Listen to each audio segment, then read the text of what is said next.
गंगाखेड ते लोहा मार्गे धावणारी एस टी महामंडळ यामध्ये एक दिव्यांग व्यक्ती सचिन सोनकांबळे यांना शासनाच्या विविध दिव्यांगासाठी प्रवासात सूट दिलेली आहे। तरी पण अशा कर्मठ आणि निर्दयी कंडक्टरला एक दिव्यांगाला मदत करण्याऐवजी त्यांना आरेरावीची भाषा केली आहे। बस क्रमांक MH 14 BT 1364 असा गाडी नंबर आहे।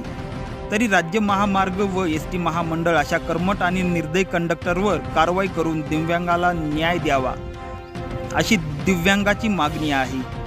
अपंगाचे 100ची नोट घेऊन ते म्हणाले की तू उतरल्यावर 10 रुपये आणून दे आणि 100ची नोट घेऊन जा, असे गंगाखेड आगाराचे कंडक्टर अपंगांना म्हणाले।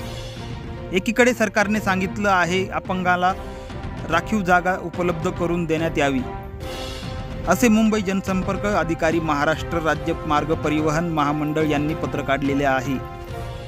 असे असून सुद्धा असा प्रकार घडतो तर आम्ही दिव्यांग व्यक्तींनी काय करावे, असा संतप्त सवाल करत सचिन सोनकांबळे यांनी आम्हाला न्याय द्यावा अशी राज्य महामार्ग व ST महामंडळाकडे मागणी केली आहे।